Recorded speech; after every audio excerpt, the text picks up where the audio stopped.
brothers gonna work it out. Work it out. Good God. Two brothers gonna work it out. Work it out. Not one but two brothers gonna work. Not one but two brothers gonna work. Not one but two brothers gonna work. Not one but two. What's good? Ooh, we got the horn on early. Yes, sir. Yes, sir. Yes, sir, man. How your week been, fam? Oh, Trevor, hold on a second. I gotta take a moment right quick. Okay. Talk about it. You know why? Why is that, fam? Get to spend a couple minutes with my boy, Yes, sir. my brother, Yes, sir. the Podfather Trevor Jackson. We up and awake. I hope that woke you up. Welcome to Two Brothers. Yes, sir. Yes, sir. We got the Podfather Trevor Jackson. Say what's up, Trill. Hey, what's up, my blessed people? What's up, my blessed people this morning, man? We already got Jimma Jim on. Good morning, Jimma.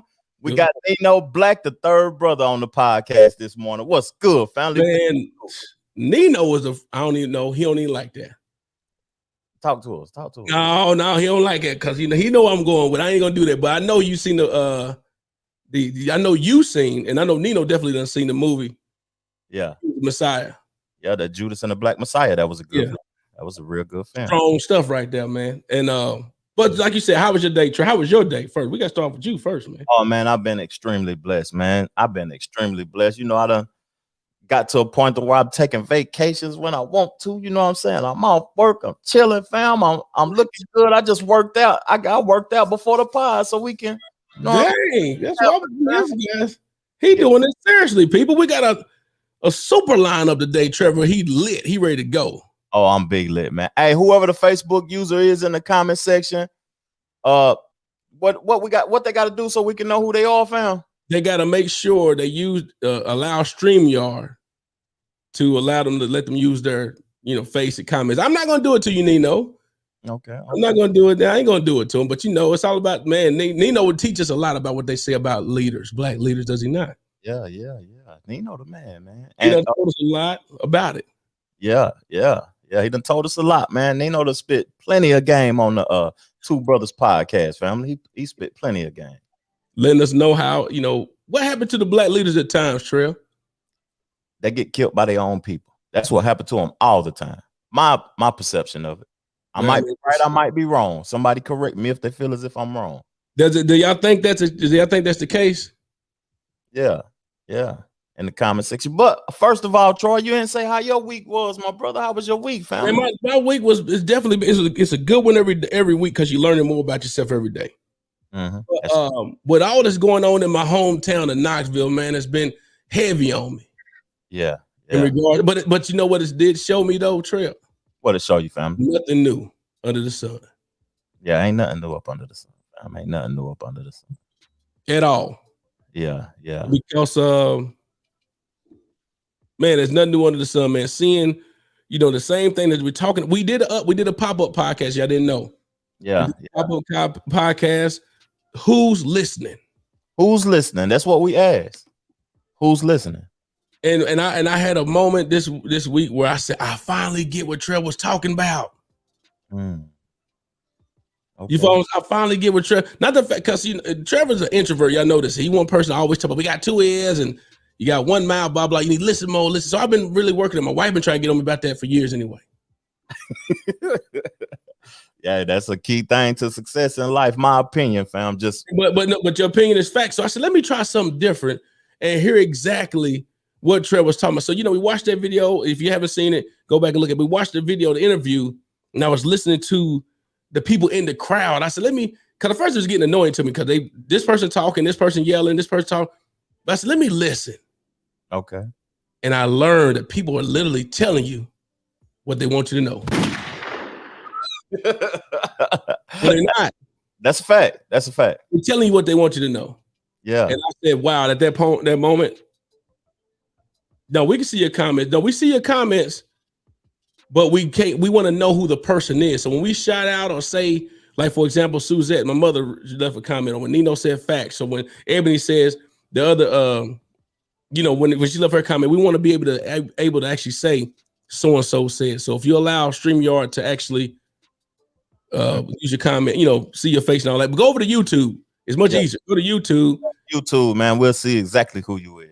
So so this week has been kind of heavy, but heavy in regards to emotional, mental stuff in regards to, man, what can we do to change things from where we're from or what's going on in life? What can we do to change that? And the ultimate thing is, like Trevor say, who's listening? Who's listening? Because the youth is the ones doing these things. And the people that's in position to make change, the people that's in political power, that's teaching, that knows a lot, that goes to those places after they leave that place, they ain't listening. They just speaking for the youth, but they ain't listening to the youth. That's just my perception. Yeah. And all you got to do is just listen just a tad bit and they'll tell you. But we got school is in session today. Class is in session today. We got 2 teachers in their own right.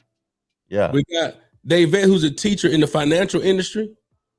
And an author. And we're going to get an author and all that stuff. Remember, so we had Gwen McKenzie on not too long ago, and she kept mentioning about this book we need to read and who we need to have on the show.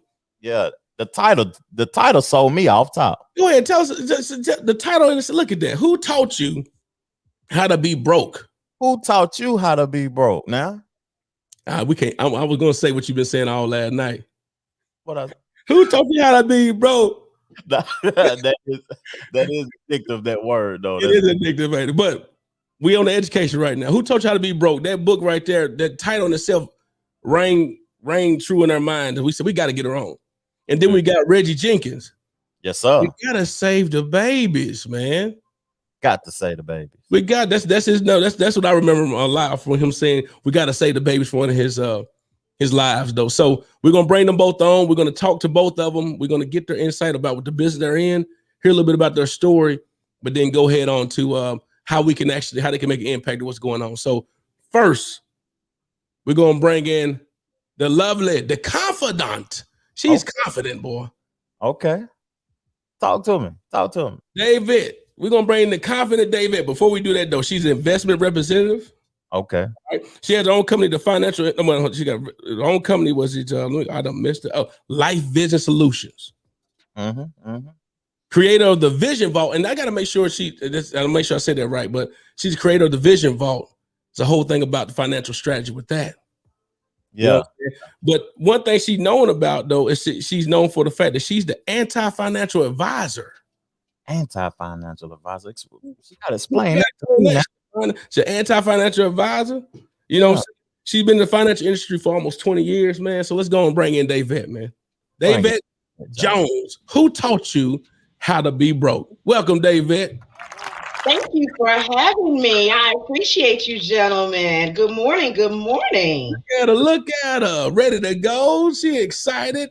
Got the Michael Jackson swirl going in the eye right there. Believe it.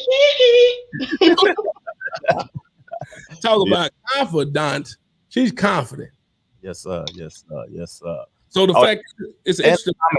Let her talk now. Let her talk. Y'all got to be quiet. Yeah, but look. You telling me to be quiet? I see what you're trying to do. Oh no, I ain't trying nothing. I see what you're trying to do. But now look, real quick. David, it's an interesting thing about David, though. Break it down. She likes Mortal Kombat. Yes, of course. Who doesn't? Come on now. She likes Mortal Kombat. Tell us a little bit about the fact that you like Mortal. You're a young lady. I am a young lady, but see, I got a younger brother, so we had video games growing up in my house, and that was what we did. We sat around and we played video games from the first Atari 26 all the way up to NES. Like, that's what we did in the house. So Mortal Kombat came out, I had to finish him. Like, that was good. We got to the point like 92 when it came out. That was the year I was graduating from high school. So, what I'm saying? We didn't wrestle and tussle anymore. My brother, he a bodybuilder. Like, I knew better. So that was how I got to get it in on him. I could beat his ego instead of actually beating his, look at that. Well, shoot. So go ahead, Trey. What you got to ask David before we get started? Hey, so when we talked to Gwen McKenzie, I heard her mention the book.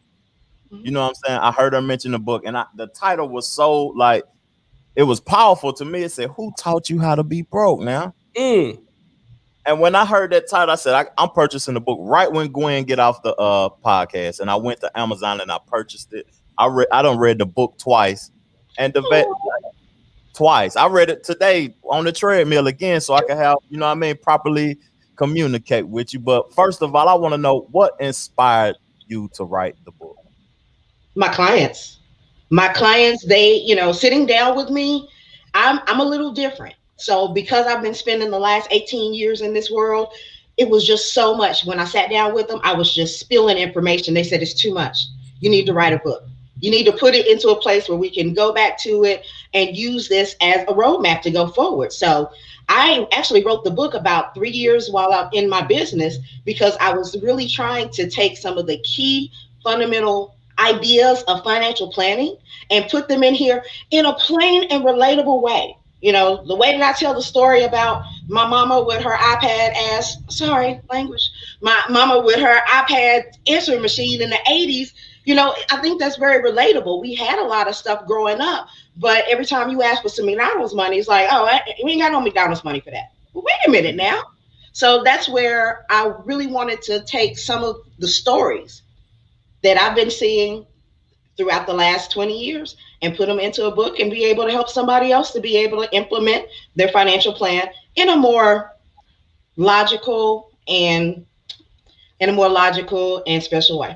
What'd you just see? Somebody just sent you a message? Yes. What'd they say? I'm getting, look, because this girl moving that neck. She moving doing all that. You can tell she classy. Look, this one thing we do, I know about her so far already. Look, and she got the advertise with the branding and everything. So she don't have no problem telling you like it is. That's a fact. I mean, you can, so when she says, you told somebody, I seen the video you did, and you said, look, take that money, 20% of that money, multiply by 25, and then how much money you need for retirement. How much money you need to retire? Then you said somebody come to you about $100,000. Well, I got $100,000 in my 401k. And you say, okay, well, you can take it $10,000 a year or something like that for 10 years and take your butt, put that blue vest back on and take your back to work. Yeah, you can go on back to work. Exactly. Because people don't know how money works. Like, we see big chunks of money. We see, if I tell you, oh, I got a really good discount on my car for $20,000. It was like, oh, okay, well, yeah, that's nice. You got a good price on your car. But the replacement key cost me $250. Woo, wait a minute. Like, that's a big number. How, Sway? It's real backwards. The answer, Sway. You ain't got the answers. But you get what I'm coming from? It's just like our conception of money is a little off. And that's where I just want to help people to get it into a better understanding. There's nothing wrong with money. I tell people I love money. I don't care what your pastor says. I love money. Money has been a wonderful tool for me. I use it every day of my life. So it's important that I get to know it, understand it, and use it most effectively, because I am going to need it every day for the rest of my life. And with that being the case, I need to date that money just like I would date a man. I need to know what the money wants, how to talk to it, when to touch it, when to be able to make it grow. That's real important. You can't just go past it like we didn't hear what you just said. She just said how to make it grow. Go ahead. Have a relationship. Yes. You grow your relationship. You spend time with it. Your time might be doing your budget. Your time might be writing your goals list. Your time might be coming up with your strategic plan. You spend time with your money. You talk to your money. You tell your money what you want it to do. I want you to go buy me a new microphone for my podcast. I want you to go buy me a new book so I can enhance my personal development. I want you to go over here and buy me a new computer so I can use that for my graphic design. You have to tell your money where to go. So often we just get used to, and this is where the book, the Who Taught You How to Be Broke, our parents kind of had this idea of, all right, well, you get your hair done, you get your nails done, we go out to eat, we go on vacations, we do all these things. As soon as we get some money, our income tax checks come in, we buy Jordans, we go buy another car, we buy the rims. Like, we were buying all of these things that were essentially liabilities. And we were giving our money away. And when money is power, so when you give your money away, you give your power away. Ooh. Then by the time that we graduated from high school, nobody had any money for us to go to college. So we had to work, or we couldn't go to college, or we had to go into student loan debt. And then once we graduated from college, well, nobody had a job to give to us. So then, of course, now we got to go out here and struggle and find a job while we got this expensive ass degree. Now we're turning around and we're working. We got a good job. We do that for, say, 4 or 5 years. We start building a family. We start buying a house. We start looking at, we're almost 30, 40 years old. And then somebody says retirement or investing or generational wealth. And what you didn't know was you should have started your Roth IRA when you were 16 years old and you got your first job at McDonald's, because that money could have been growing and compounding with you over that 15-year time frame. And now you've got a huge asset, a bucket of money that you could be able to use to improve and enhance your life. Preach now.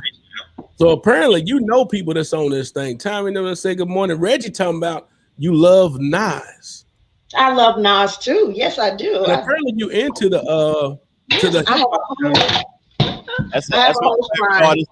Don't be ashamed. That's my favorite artist too, David. That's my favorite. That's what's up. I knew I liked you. And then you got Nino over here going into me. Oh my God, this girl. Oh yeah. In the comment section going in. Let me ask you this. So tell them about how you talk to the money. You got money laying all over the place, David. Yes. Tell us about that, because you're not scared of the fact you got money on you. Yes, no. I mean, that's what you have to touch your money. You have to see it. It's a visual representation of my business.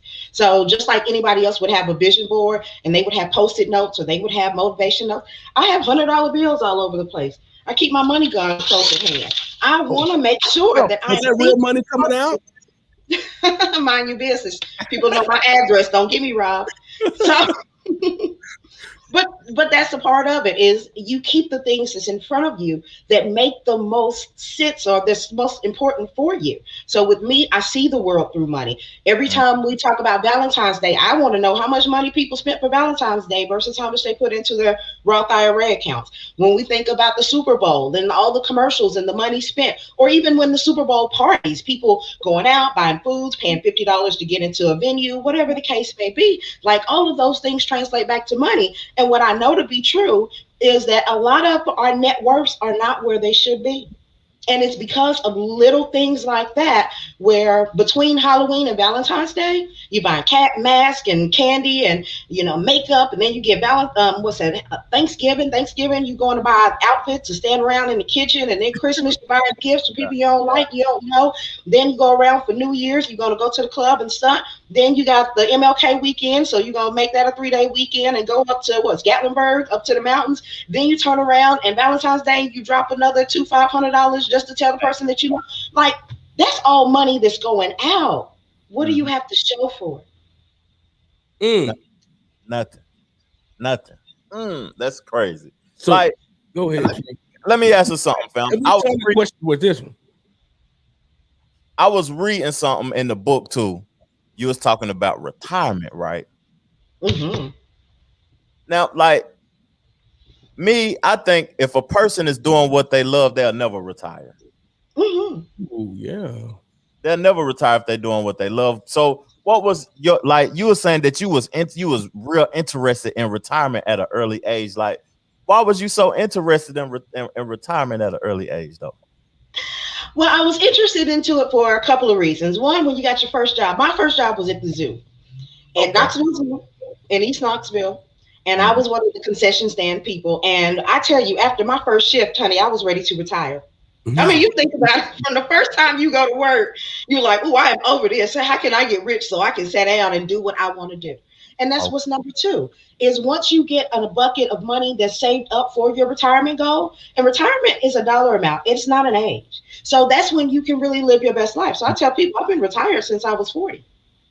I've not collected a paycheck, an employee paycheck, in more than 2,000 days. So being able to say, I am using my money to be able to live out my purpose. This is my purpose. This is my ministry. And truthfully, I will probably never retire from doing this. They say your purpose is what you would do when you weren't making any money. Baby, let me tell you, there was a couple of years I wasn't making all that money, but I still love this, and the message and the ministry that I have. I want to be able to help other people. And over time, because I continued to put my money into it, my time and my energy into it, then it grew. And now my daughter, she is an agent with me as well as me having about 8 or 9 other agents all across the country. So that just allows me to be able to have more flexibility, as well as keeping a constant income stream. And even still, some people aren't going to be business owners. That's just not their path. That's not how they're built. And that's okay. I want to still help them to be able to have enough money to go on their cruises. I want them to have money to go fishing. I want them to have money to go hiking. I want them to be able to lay on the beach in Bermuda. I want them to have money to live their best lives. I want them to have money to be able to set a legacy aside for their children and grandchildren, so they can volunteer at the church, so they can be able to be so more impactful in our community. Like, that's some people's mission. And all of these things, every single bit of it requires money, money, money, money, money, money, money. So, don't act like you didn't see that comment, David. You seen that comment? What did it say? What did it say?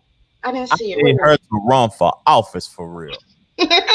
Money is my middle name. Yes, it is. But you said you run for office though. Oh no, we got it. Whatever, we got it now. Okay. They said they need you to run for office, and I bet you give people energy, David. Like, it seems like you got good positive energy, and when people be in your presence, they get energized, and they want to go get them a bag also. That's what I love. That's what I love. I want us not to have a negative connotation when we think about money. So often it's like, I'm broke, I ain't gonna have this, and ain't nobody never taught me. Like, no, dead that. I don't want that to be the narrative for us anymore. So we have to learn how to get rid of our money blocks, our self-limiting beliefs, and really walk in our truth. And once you're walking in your truth and your purpose, you do have a sense of joy. And that joy, can nobody give it to me, can nobody take it away. So I'm excited to be able to share that. Well, let's say a candle don't lose its light by sharing it with somebody with another candle. So I'm happy to share my light. So, when did it come to a point where it clicked to you, though, David? When did it click for you? What day? I mean, I know you said you worked at the zoo, but you was younger and said, I'm tired of this. But when did it click to say, man, somebody taught me to be broke? When did it click for you? So, it's like when I was at Applebee's waiting tables as a realtor. Now, mind you, I had already gone to college and I was working, and I'd had some really good professional jobs and I'd made some great money, but I was working at K-Jams, and I was K-Jam. I heard that. I was an account executive for K-Jams, and my contract was terminated. So I had my real estate license and I was selling houses by the evening. But of course, and this was also 2002 that I had my real estate license. So mind you, when I first came back to Knoxville from Memphis, I didn't realize y'all had no money. Y'all wasn't ready to buy houses. So I had to go to Applebee's so I would be able to put a little pocket change between commissions. And I ended up getting recruited while waiting tables at Applebee's for this job in financial services. So that's the first part. When I actually got to the job, I didn't know what I was doing. I was literally just sending out invitations and, kind of doing my $8 an hour job. Shoot, I was balling $8 an hour. So then, especially in 2002, right? Ooh. So then I actually went to the first seminar, and it was a financial professional. She sat down and she said, what if you could take a $50,000 CD that you have at the bank, have it double in case of death, triple in case of long-term care, be able to have that money grow into the stock market, never worry about losing that money again, never get another 1099 on that money, and ensure that you could use it for opportunity and emergency in your lifetime? Would that be of interest to you? Every hand in the room went up, including mine, and I did not have a $50,000 CD. I went back to work the very next day and I said, baby, I don't know what that was she was talking about, but I want it. Because what I knew to be true is everybody that was in that room, they had assets of $500,000 or more. And if they wanted it, I needed it. That's the day it clicked. That's the day I retired my real estate license. That's the day that I knew that I didn't know enough about money, and that's where I needed to be. So you got something to say because you locked in. No, because you know I got real estate license and I'm listening to her real well now about this money now. She said folks was broke in Knoxville. They weren't ready to buy no house. She ain't lying. But she said the key thing though, real quick. She said that I was getting paid $8 an hour, and I was balling off $8 an hour. That's balling in Knoxville. I want to ask her a question then. Trevor, you remember what you just said? That's balling in Knoxville. Mm-hmm. At that this time. was 2002, Mike. No, hold on a second. But David, what are your thoughts on minimum wage? I think the minimum wage definitely needs to be increased. I'm absolutely for minimum wage being increased. The cost of living right now is extraordinarily high. And with that being the case, that did not come out right, did it? The cost of living is extraordinarily high. So with that being the case, we need to be able to pay a living wage that allows people to live comfortably. What people say $15 an hour, that's still $30,000 a year. That ain't a lot of money. The median income in the U.S. is about $42,000. So even $15 an hour isn't enough for people to just live. So that's exactly. I thought you were gonna go to the direction of saying people is depending on how it's all relative to the person in regards to what's living to them. Because you can raise the minimum wage to $100 an hour, but there's still never enough, and their mindset is on the minimum. They're gonna just live $400 an hour. That's fact. That's. But you just said the key thing. You said that, but that's not no money still. Mm-hmm. It's still out to you what you're gonna end up doing, because you can give somebody something all the time, and and it's all about what they make it, right? Mm-hmm. Absolutely. Now, another fun fact for you: if you and your spouse combined made $40,000 for the last 25 years, you already made $1 million. What you got to show for? God, why? Let me turn it back up. Why she shooting at him like that, man? Hit the gunshot twice, Troy. They already made $1 million. Now you said something though you said something about $1 million, but taxable money. You put down something about taxes in the book that I was reading, the knowledge about taxes, why people need to know about taxes. And I see folks was mad at Trump and all of that when he was the president, because he was very knowledgeable about taxes. He only paid $750 a year, but he knows some things. That's why he could do that. So tell us like your thought process of why people should be knowledgeable about taxes. Because the United States government is a broke corporation that is going bankrupt every day, has no ability to make money outside of printing it. So what they tend to do is they increase the taxes, and that's where inflation goes up. That's where it's so hard to be able to live in this country, because we are constantly giving a portion of our money to the United States government. Now, we of course do need to use that money for roads and hospitals and all these wonderful social benefits. But the reality of it is taxes, if you don't like them taking taxes out of your paycheck right now, how you gonna feel about it when they taking taxes out of your retirement check when you 60 and 65 years old, and that's all the money you got? And you can't work. Yeah. Because that's the reality. People are so used to getting income tax refunds, and we're so conditioned to be able to say, well, taxes and death are the only thing that's certain in life. But the reality of it is, if you learn how to legally stockpile money outside of the reach of the government, then you won't have to pay as much as taxes, and you can have more money in your pocket for you to live your best life. Mm-hmm. Now, can I say something? Can a person who don't want to be an entrepreneur, just a person, I'm cool working at the dollar store, can I complain about my taxes? You most certainly can. You can, even still, even if you're working at the dollar store, you are still paying taxes on the food that you buy at the grocery store. You're still paying taxes on gas. You're still paying taxes on all these different things. So yes, you have the right to complain about your taxes. Just because you're making $10, $12 an hour doesn't mean that that you pay less taxes when you go to the grocery store. So I can afford it more because I make a higher income, but it's harder on you for them to take that extra 9.75%, 9.25% every time that you go spend $1. Okay. Well, I mean, class is in session, but I got one more question to ask before we get ready to let her do her thing because she got money to go make. She got $100 bills laying all on the floor. She ain't just getting them out of thin air. Yeah.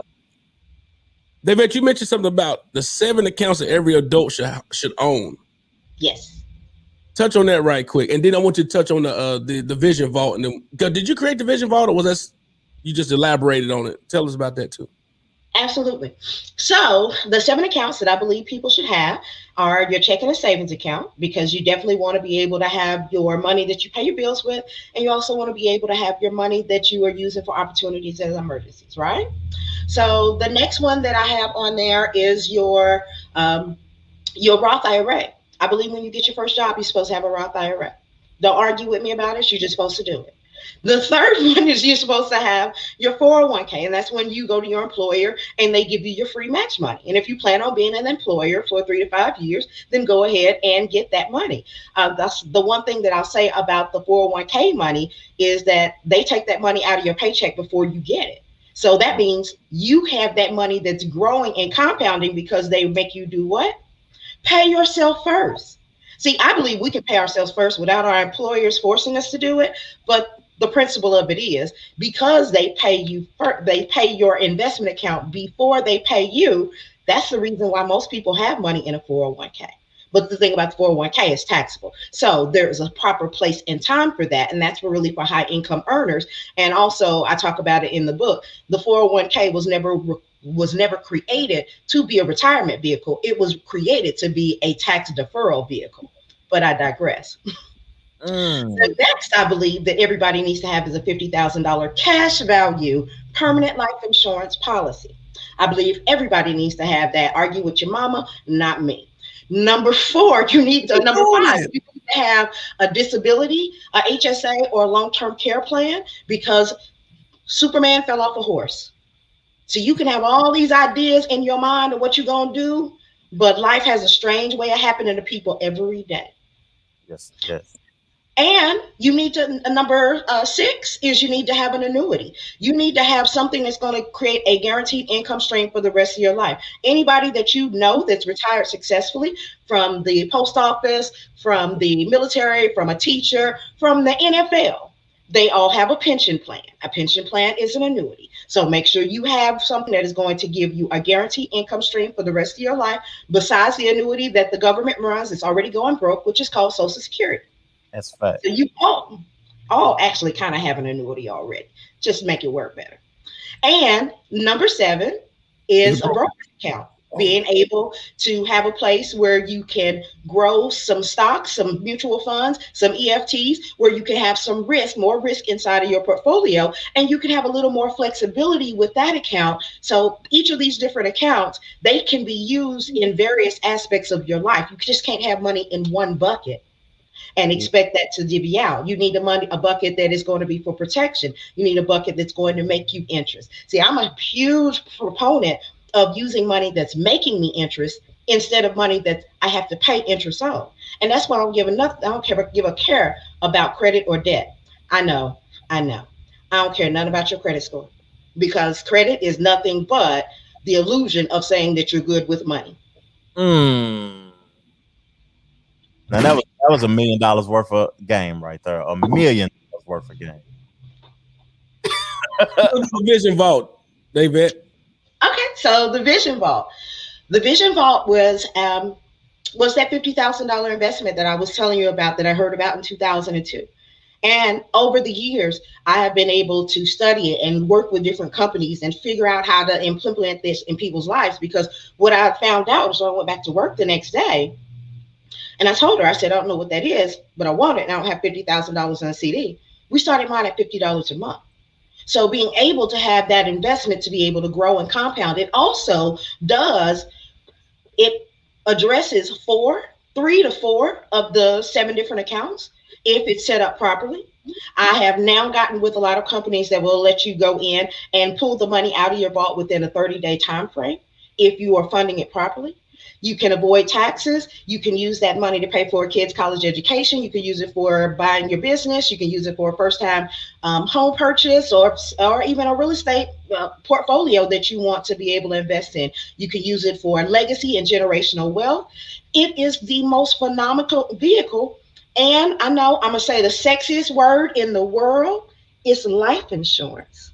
Ooh, why you gotta make the note?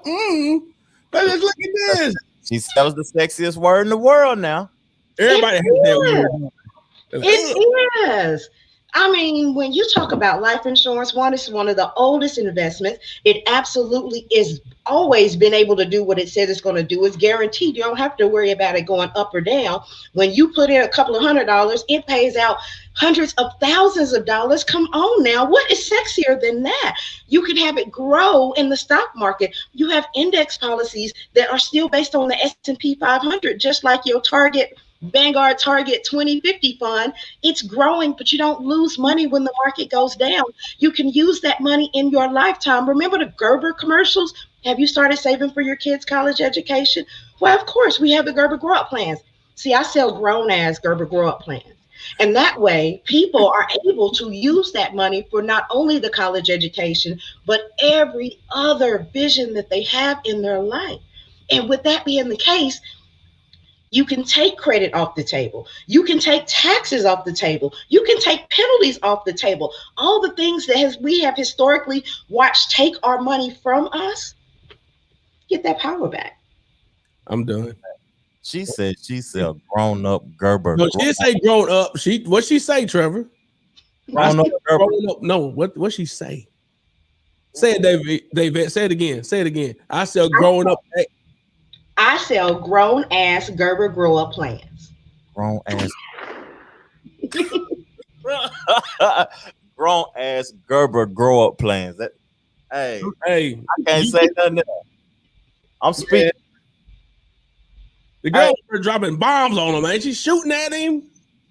We got to tell the people. Let me say one more thing. Can I say one more thing about life insurance? Please. You know who has the least likely percentage? Because we know there's a correlation between crime and poverty, right? Mm-hmm. You know who has the least likely percentage of going out and committing crimes? Who was that? Trust fund babies. I'd like to see more Black trust fund babies. Right? Mm-hmm. You know who has the least? It's all good. Oh, it's all good. Trust fund babies. Why is it? Because they ain't got nothing to worry about? My wife done got on her, gave you a shout out to about right. She right, and right. Thank you, mommy. I love you. Man. Go ahead, Trill. Hey, you got to tell the people how they can get in touch with you so they can learn more, where to purchase the book at, because I'm going to read it again after this conversation. And how they can link up with you, David. How can the people link? You can go to my Facebook page and you can add me, David Jones. You can also go to my website, which is lifevisionsolutions.com. My favorite version of it is IamWealthyNow.com. IamWealthyNow.com, because I do believe in positive money affirmations. So my domain name is one of my own positive affirmations and mantras. And you can always reach out to me on Instagram, Miss Wine Money, TikTok, Miss Wine Money. But I'm here. I'm all over. You can go onto the websites, click the link. You can book an appointment with me. We can do it virtually by phone. I work with clients all over the country. So it's been so wonderful to have the opportunity to serve people from California to New York to DC and back down to Georgia. So I'm super excited that my ministry is actually reaching people. And of course, ask a friend. People know about me. Hey, Gemma, I know your real name. Yeah. Oh, man. Well, we appreciate you. Thank you so much for coming through. Tell us about you for having me, guys. I appreciate you guys. You rock. Thank you. Yay. Thank you. And we're going to put all the links that David said you can link up with her at in the description at the end of the podcast. There it is. Appreciate you. Go get it. Yeah. Hey, boy. Hey. Whew. She lit, fam. Oh, she way past lit. She lit, fam. She done burnt up. That girl out here moving the shoulders. She getting it going. Mm-hmm. She's been telling folk to get your broke butt back to work. That's right. What she say, fam? 40,000, 25 years. What's that? The million. So you already had been a millionaire. Folk, well, we already know. Well, we ain't talking about you. Don't he'll face like, yeah. Yeah, she the real deal. And everybody that's looking at the podcast on Facebook, we can't see your name. And I'm on a fast from Facebook. I'm fasting from Facebook. I've been off of it since February started. If you on Facebook, go to the YouTube so we can read your comments out and post them on the page. Two Brothers Podcast, the way it's spelled in the logo. Go to YouTube. We appreciate your support and thank you. We gotta let that die just a little bit before we bring Reggie on. We gotta let it die. I can't wait to talk to Reggie. No, we gotta bring it's about die just for 1 second. The fact that just dropped the bomb she said is that talking to your money. Talking to your money. Talk to it and help it grow.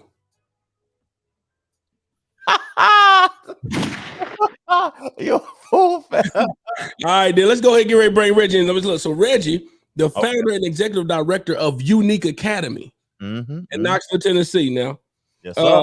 They help children and youth between the ages of 5 and 15. So the big thing is he out there changing lives, impacting lives every single day. And he also has a big connection to Vine Middle School in the East Side where all the stuff has been going on. We got to talk to Reggie. So we're going to welcome to the stage now. Welcome to the stage. Welcome to Two Brothers. Welcome to the comfy couch, virtual comfy couch. Reggie Jenkins. Hercules. Reggie Jenkins is in the building. Everybody know who Reggie is. I can't follow the vet. She just brought the thunder. She just brought the thunder. So how can I follow that? But she brought the thunder and she brought the financial education. Yeah, she's great. But then what we got a mathematician on the line right now as well. Oh, I ain't gonna say all that, man. Oh yeah, that's when you know somebody's smart, don't you? That's when you know somebody's smart. Hey, how smart are you? I'm pretty smart. But this guy went to UT. He went to UT and he actually majored in mathematics and all that stuff. So he's gonna tell us all about that. But welcome to the show, Mr. Jenkins. Thank you for inviting me. I love you all's show. I follow you all. It's a great platform. Y'all are going to do great things. I just hope y'all remember people like myself in 5 years when y'all just international with this thing. We'll never forget you, family. We ain't gonna forget you. At all. I mean, so the unique thing about it though, so we're gonna you born in, I mean, you actually raised in Memphis, but you're actually, fun fact of him is that he actually was born in West Germany. Yep. My dad was in the military, and my family is from Mississippi, and they moved to Memphis when they were very young. And my dad was in the military. We stationed in West Germany. That's back then. It was West Germany, East Germany. Of course, in the 80s, they tore the walls down, so it's just Germany right now. So my mom went to visit, and I popped out, man. And you know, I was born there and stayed there for a few months, and they came back. But I'm originally bred in Memphis, born in West Germany, bred in Memphis. Born and bred in Memphis, doing it big. So you came from Memphis and moved on down to Knoxville. Well, you know, in high school, I went to high school, and you know, most of the young people I was associated around, they was going to college. I didn't know anything about college, and none of my family at the time have graduated. Some of them went and didn't finish, and so I didn't really have like a good guidance or direction. And so I was like talking to a buddy of mine, like, "Where are you going to school?" He's like, "UT." I said, "Well, I guess I'll apply for there too." So I applied. Now this is another fun fact. It's a crazy fact, and this is why our children need guidance. I ran track. I was an athlete in high school, basketball, but track was my thing. I did long jump, high jump, relays, and all that stuff. So I had a scholarship to University of Memphis and Rose College, but I just wanted to get out of Memphis so bad, and I ignored. I just turned that down. Bad decision on my part. Well, there's no such thing as bad decisions. You make your decision, you learn from them. So long you learn from your decision, it's all good. But you know, the vet was talking about student loans. I got off in that and came to UT, and you know, got a degree in math and statistics. But you know, again, that guidance piece I didn't have. I just, you know, making decisions on my own, and those are the decisions I wish I could have altered. Yeah, you just said that the Rhodes College. You got to let people know how important, how real deal Rhodes College is out in Memphis. Yeah, Rhodes College is a small university, but it's one of those private elite universities. Count similar to like maybe a Vanderbilt, but it's just a smaller version of it. And again, I'm 17, 18. I didn't know Rhodes from a can of paint, but I know they want to offer me a scholarship in track in the University of Memphis. But Rhodes College is a pretty big deal. Matter of fact, another fun fact is 2 of the young people that I work with, they're grown now, because I've been working with young people for about 28 years. So 2 of the people, they married, Eric Stokes and Jamil Stokes. I'm going to shout them out. Eric Stokes he's from Knoxville, went to UT Chat. I when he was 18, I was working with both of them. They went to UT Chat, graduated, got their PhD. He's the director of admissions at the University of Memphis, and she works at Rhodes College. So, everything full circle. Yeah. That's wow. They both from Knoxville. And they went back to where you're originally from. Yep. Oh man. We still keep in contact because I did a couple of years ago before COVID, I do a college tour. So I take a group of young people from here and our tour, we went to University of Memphis, Lemoyne-on, Fisk, and TSU.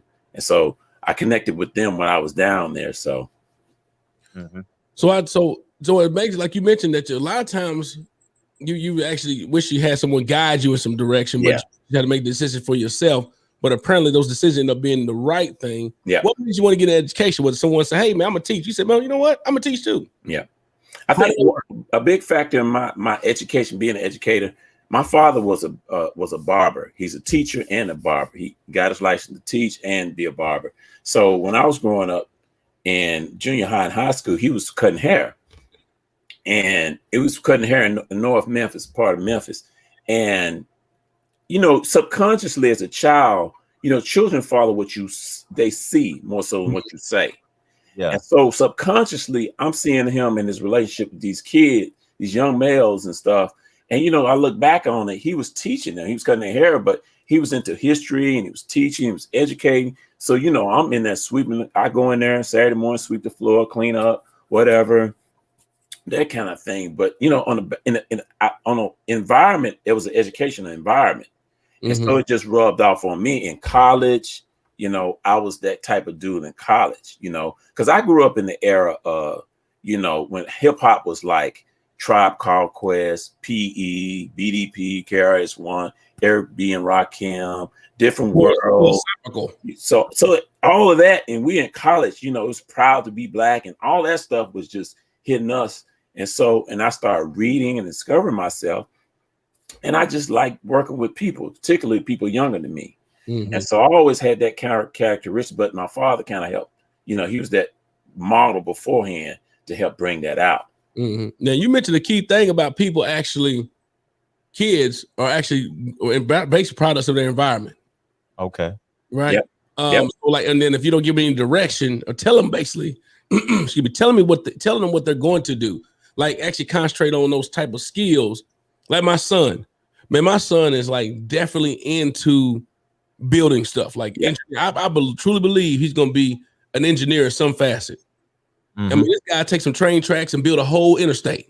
You know what I'm saying? He get cars. He's very meticulous about how things are lined up. Yeah. So my wife and I are really gearing towards, push them to those directions of in that realm, educational wise. And like my daughter really inclined to music and into performing arts type stuff, where it's like I'm seeing them grow. We're seeing them grow to say, let's push them toward that direction. Like if you see someone that plays sports, you see somebody that got a mad handle or play things good, you're like, man, I'm gonna try to make sure he in basketball or she's in basketball or tennis or whatever. Yeah. But sometimes sometimes a lot of people actually just let them just grow and let them figure it out themselves. And sometimes you might want to direct them and guide them, right?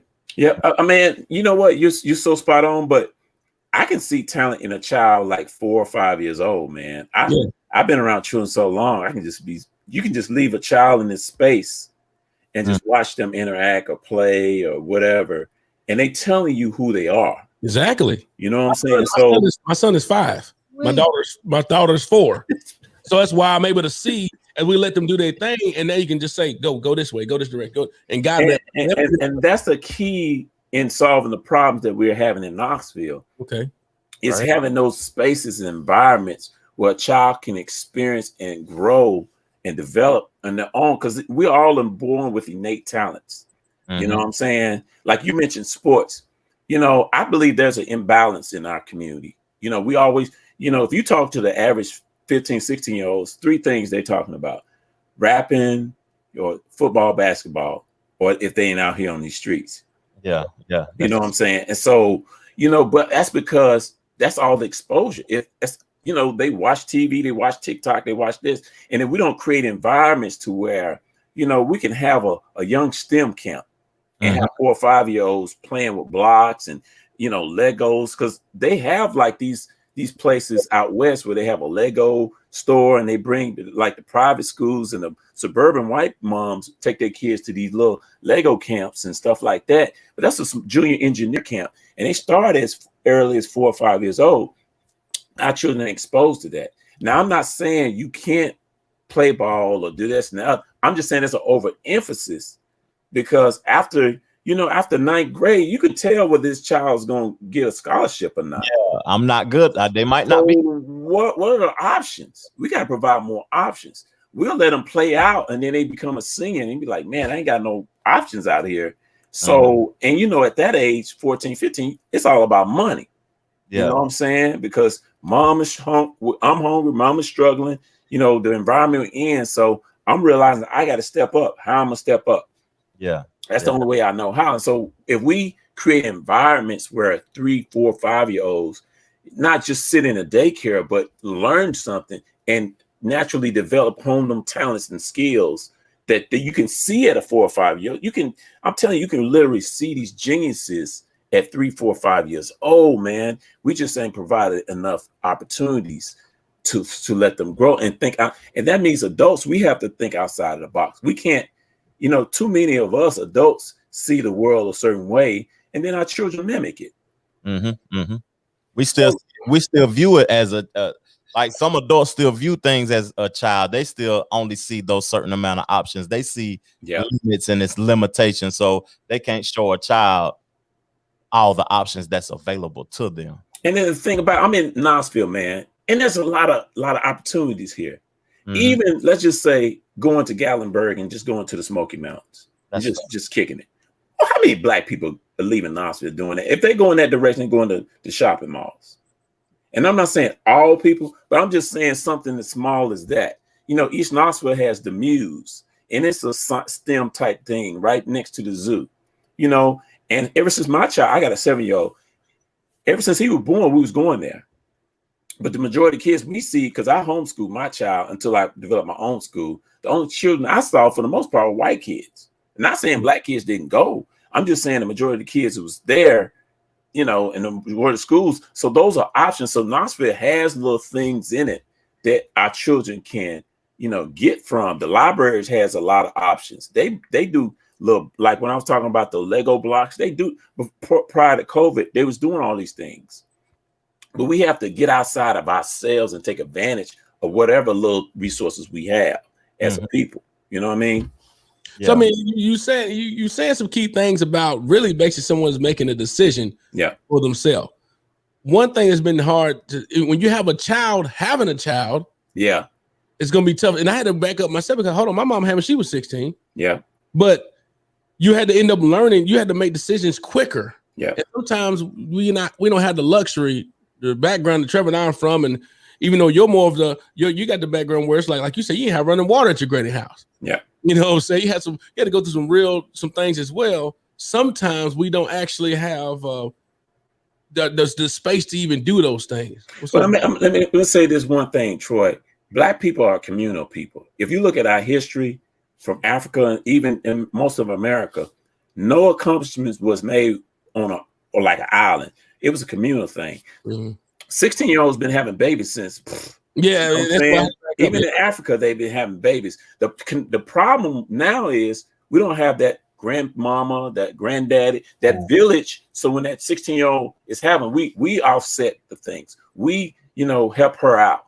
You know what I'm saying? Because my grandparents played a vital role in my development. And, you know, and Troy is referring to on another interview I did when I was growing up in Memphis.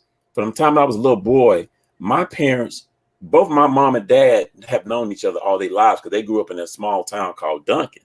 And so the families knew each other. And so what happened was my grandparents lived a half a block away from each other. And so as a child, they would ship me down there for the summer.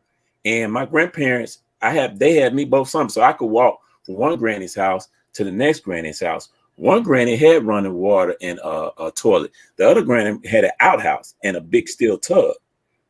You know, one granny had chicken and roosters. The other granny had all these gardens and all this kind of stuff. And so I learned through them, but my grandparents played a vital role. So a lot of the children growing up, they missing that now.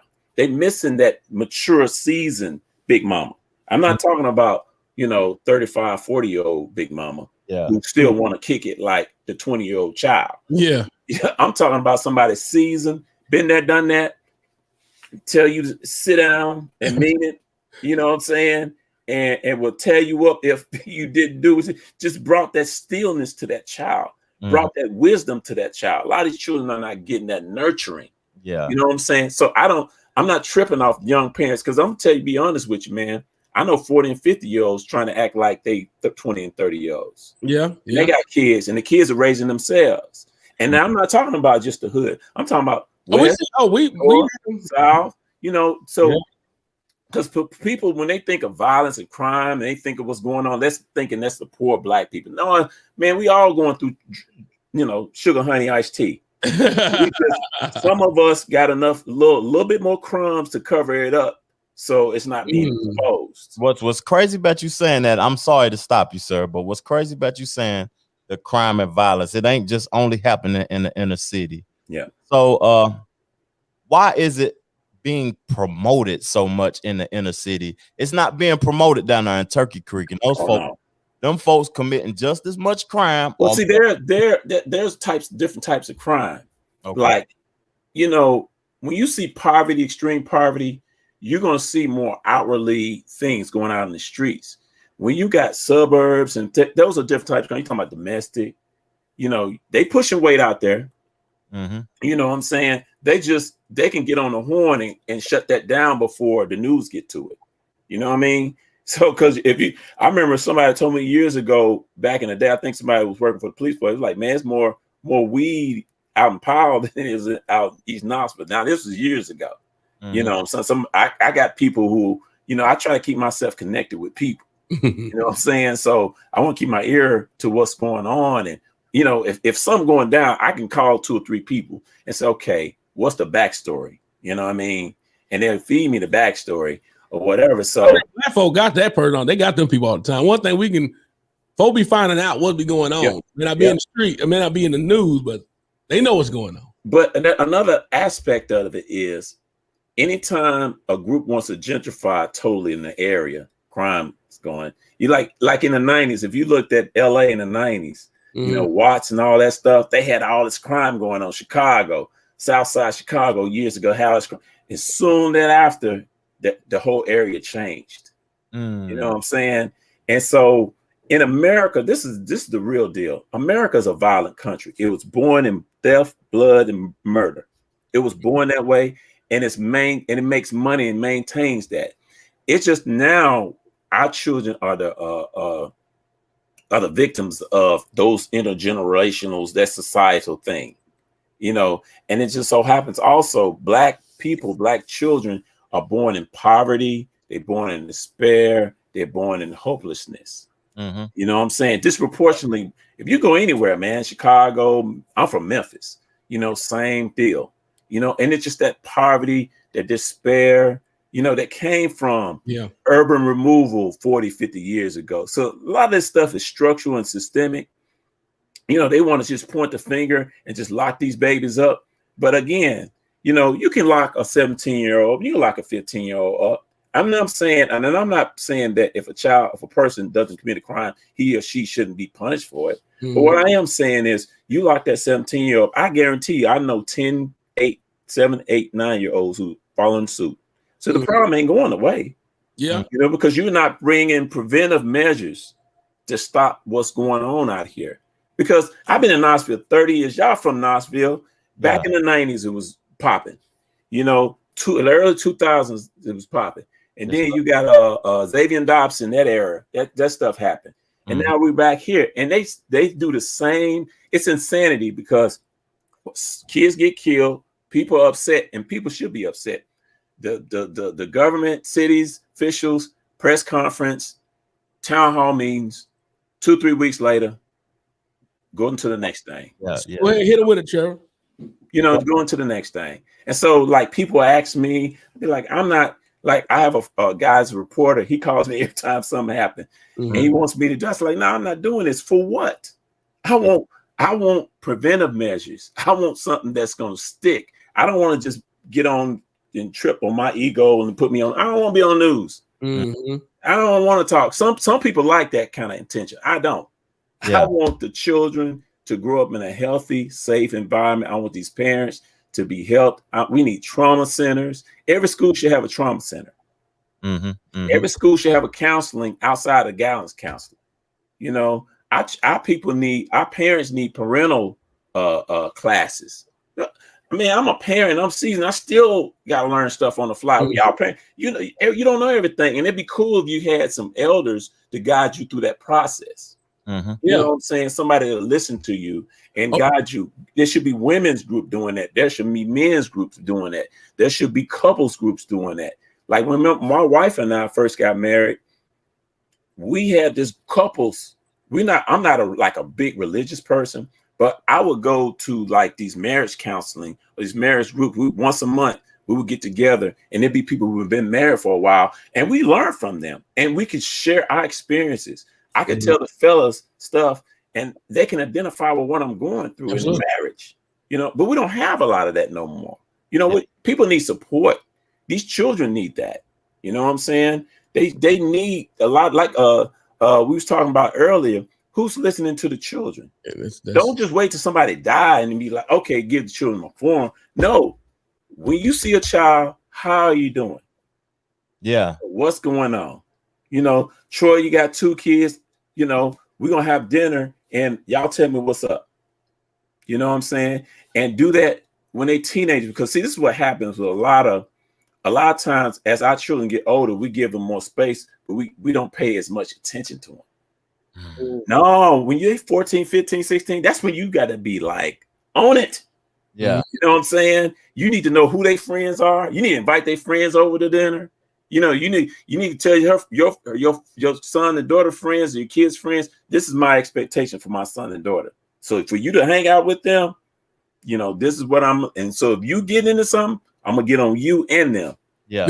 Well, that's the old school thought process. Now you get on somebody, you're going to, who you talking to? That's not my child. That's not your child. But these are your kids' friends, so typically you're gonna already they already know who you are. Right. You know I'm not saying those kids are just in the streets or whatever. I'm just saying the circle you can control, which is your children and your children's school and your teachers and stuff like that. So that's what I'm talking about, and that's how you promote the change that we need.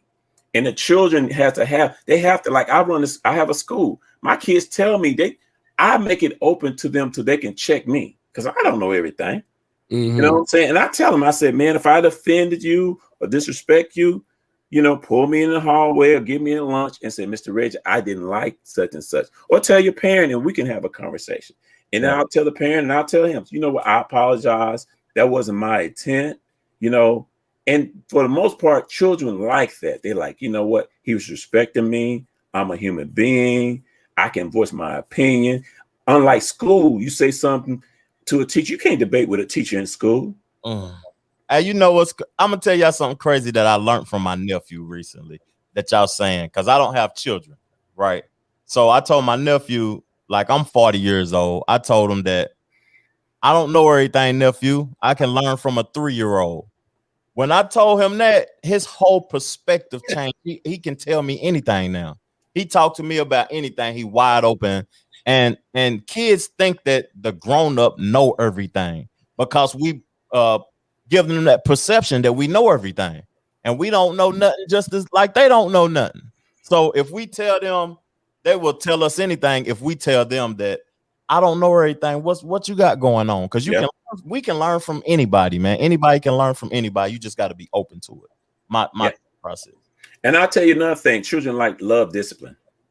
And I ain't talking about physical force. I'm talking about, they love discipline and structure. They love boundaries. You tell them, no, we can't go there. They maybe react a certain way, but they respect, they crave that. You know, this is what I say about the what's going on in the streets and the crime and the violence and that 17, 18-year-old.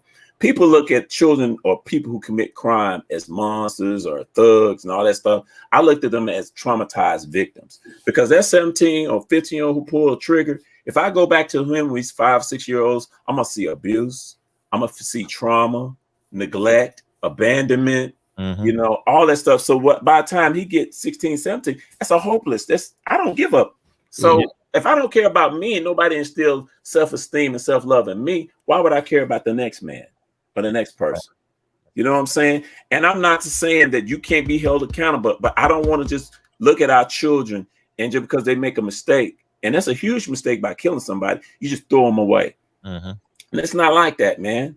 You know what I'm saying? Y'all know who Charles Dutton is, the guy that played Rock back in the 90s, TV show Rock. Oh, yeah. Actor. Playing Rudy. He committed a murder way back in the day. Ray Lewis. I mean, Ray Lewis allegedly. Allegedly, yeah. So I'm just saying people can't be reformed. Now that's again, you got to be accountable for your actions, but we can't throw human beings away. Again, America makes billions of dollars locking people up. We particular our people, you know, and that's what they do. I'm not talking about that. I'm talking about us because these solutions going to come from us. Yeah. We can't. I mean, you know, it's cool to push, you know, like I said, Gwen McKenzie's are great, you know, but they few and far between. You know what I'm saying? Those people who are elected officials who are going to really say, you know, I don't care if I get reelected or not. I don't care. I'm not in about this money. I'm about this community and children. They're few and far between. A lot of these cats about that paper.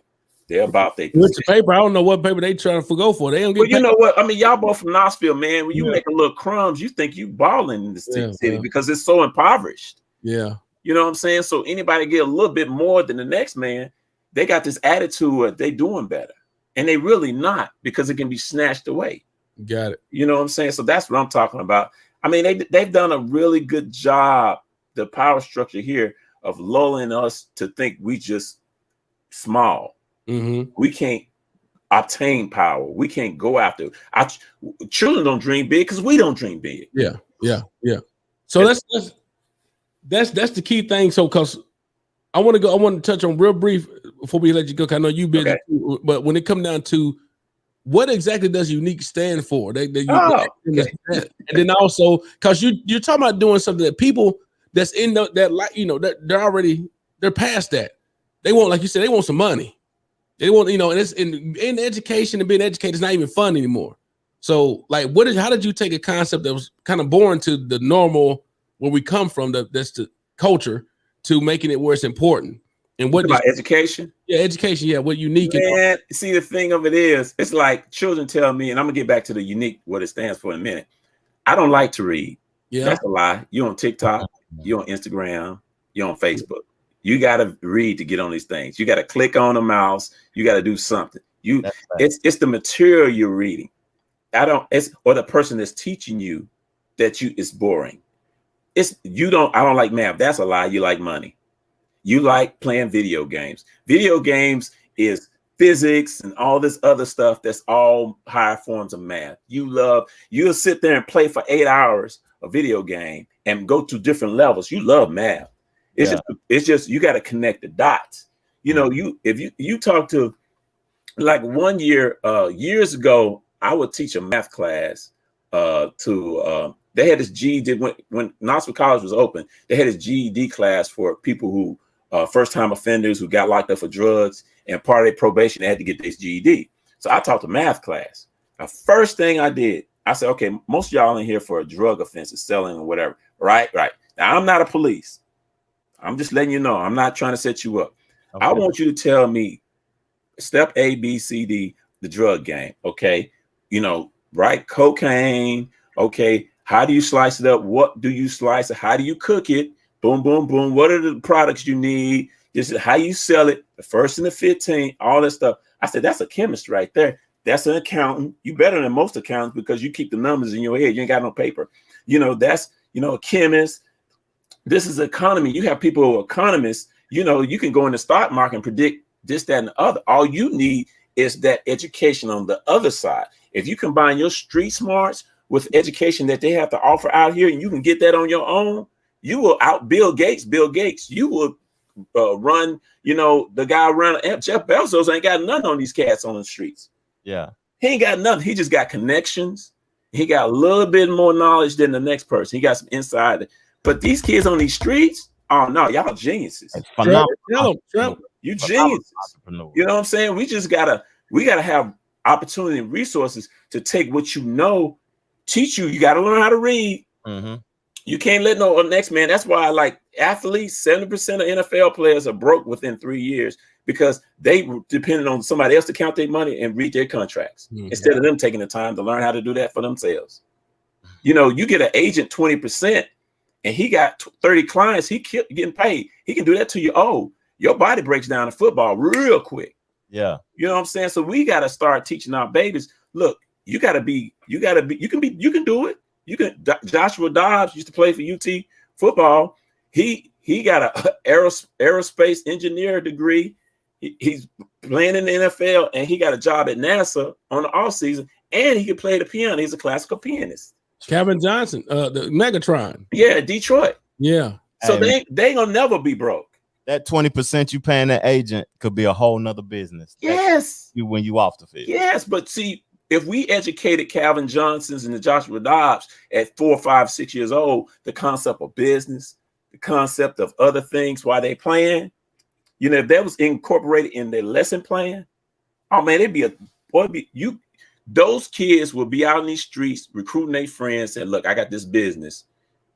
I need you to get off these streets. These 17-year-olds will be the Fred Hamptons of the day and be recruiting these kids and get them off these streets, and we'll make an empire. But we have to set up our own institutions. This is what I do, STEAMY Learning Institute. But UNIQUE stands for UUNIK. That's 5 of the 7 principles of Kwanzaa. I'm a big acronym guy, and I just incorporate that in my daily lessons, like Umoja, unity, Ujamaa, cooperative economics, Nia, purpose, Imani, faith, Kuji Chakalia, self-determination, because those things and concepts need to be taught in our children daily. You know what I'm saying? So I just create UNIQUE Academy. Would you ever part of Tribe One? Huh? Would you ever part of Tribe One back? I knew them. I knew Danny Mayfield. And I knew Chris Woodall. But now I was on my own. Okay. I was like, Danny was my boy back in the day. Love Danny. R.I.P. Yeah. But I just wanted something that was unique. First of all, Knoxville don't see a lot of Black-led programs that Black men run. That's true. It's cool to collaborate with other folks, but we need to solve our own. These kids need to see us in leadership positions, running it. And that's one thing.